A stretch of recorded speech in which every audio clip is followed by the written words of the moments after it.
ndio barabara itoke Mandera, ikuje Ramo, ikuje Gari, ikuje Elwak, ikuje Kobo, ikuje pale Kotulo, ikuje Tarbat, ipitie hapa Wajia, iende Samatar, itaremuke Modogashe, ifike Isiolo, iende anataja barabara Wakikuyu wanasema ndio barabara itoke Mandera, ikuje Ramo, ikuje Gari, ikuje Elwak, ikuje Kobo, ikuje pale Kotulo, ikuje Tarbat, ipitie hapa Wajia, iende Samatar, itaremuke Modogashe, ifike Isiolo, iende anataja barabara Wakikuyu wanasema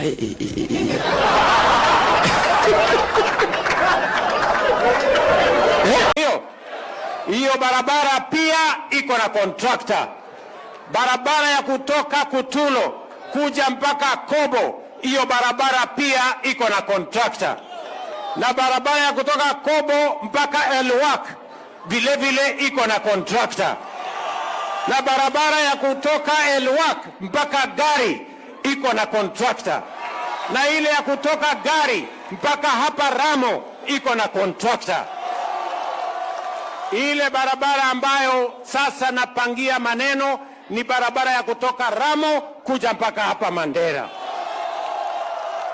Na hiyo barabara kwa mapenzi ya Mungu inshallah, hiyo barabara nitaweka pesa ya serikali ya Kenya tuweze kutengeneza, na hizo barabara zote kwa mapenzi ya Mungu I want to complete so that hii Northern Kenya iungane na Kenya ile ingine tutembee. This is serious business. Ndio barabara itoke Mandera, ikuje Ramo, ikuje Gari, ikuje Elwak. The many people who sometimes enjoy me about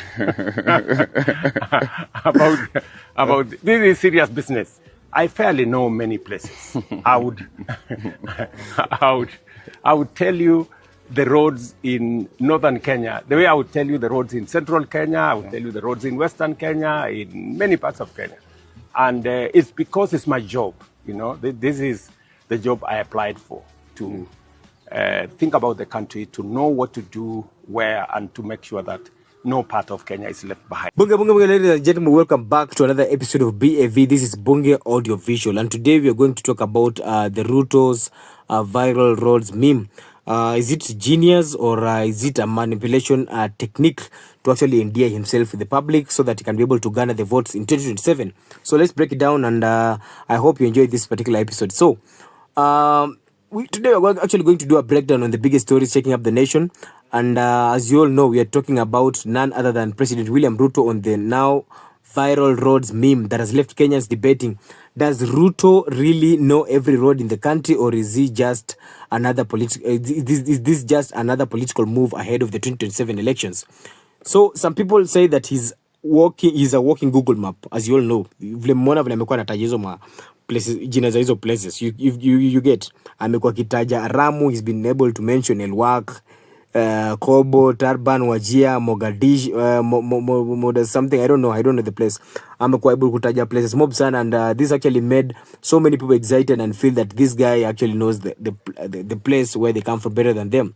So kuna vile psychologically alikuja akawin nini yao, akawin hati yao, because Ruto is one man that you actually need to observe a lot, because you really need to pay attention on the way he talks, the way he conducts himself, because he's a very, very smart individual. For honestly speaking, I think Ruto is just somebody that is always a step ahead of his opponent. That's the reason as to why he will always try and find a way of getting out with something that he'll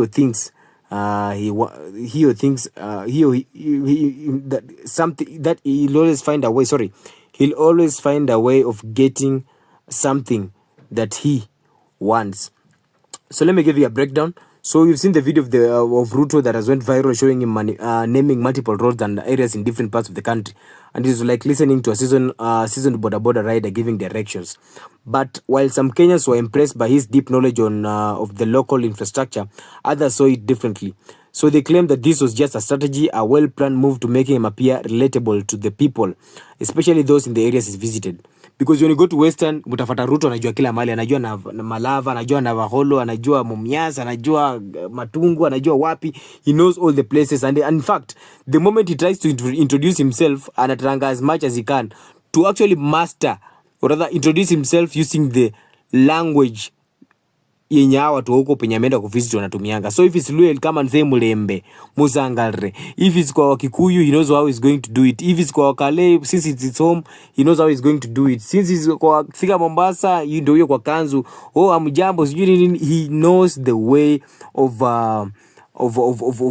befriending himself, of befriending the electorates, depending with the kind of the place he has visited.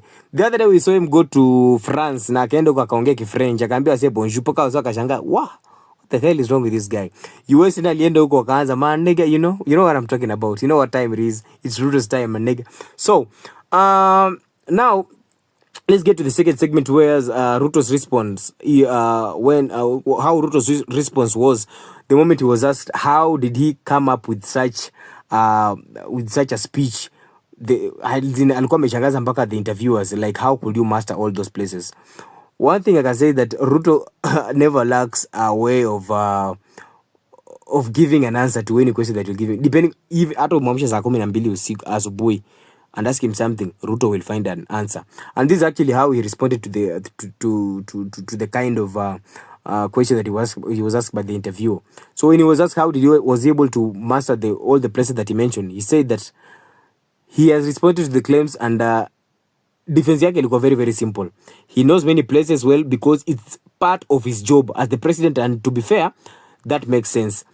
As a head of state, of course, unafaa kuwa unajua places za country zako, ndo at least uwe able kujua ni wapi wanafaa kuleta developments na wapi hafai kufanya nini, because you need to ensure that there is equal distribution of resources. I think that's just logical. But let's be real. Was this actually a genuine move, or was it just strategic? Because politicians are masters at using every little thing to their advantage. Nona Ruto alikuwa amesema, yo, it's my job, this is what the people elected me to do, I need to know, to understand the place. But how genuine was this statement? Then also let us also talk about the political strategy of this man by the name, this president by the name William Ruto.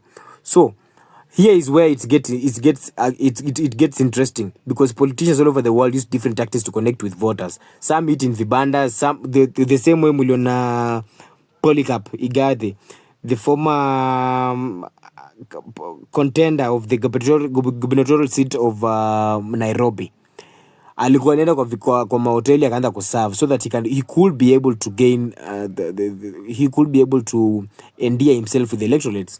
Wengine wanaona wana play football, the likes of Kipchumba Murkomen, former CS of sports, who is now the CS of interior, walienda kucheza football na watu na mayouths so that they could be able to memorize to stay in the minds of the electorates, so that itafika point msaya kuja anasema nilicheza na umo ni mheshimiwa mpira nini. These are manipulative tactics. So the question is Ruto just doing what every smart politician does, or is genuine as he appears? Because I don't, let's just think about it. Because if you're from a small town and the president mentions your road by name, wouldn't you feel a bit special about it? Wouldn't you think at least he knows we exist? That's how strategic communication works, and Ruto is known for being a very, very sharp politician, or rather a sharp political player. So, and I don't have much to say. The only thing I can say is that at the end of the day, whether Ruto generally knows all these roads or whether it's part of a 2027 strategy, one thing that is actually clear is that he's got people talking. He's got people talking, and in politics, staying relevant is half the battle won. Because in 2027, people are going to vote not because not because the politicians are actually giving them handouts. They're actually going to vote just to show that the leaders that they are the ones who have brought them into power. And at the end of the day, whether Ruto generally knows all these roads, I don't know. I don't know what you think. So was this an authentic moment or a calculated move? You need to drop your thoughts in the comments, and don't forget to like, share, and subscribe for more deep dives into Kenya's biggest stories. So stay tuned for more updates. Until next time, stay woke and stay informed, because 27 is going to be a year that was. Thank you very much.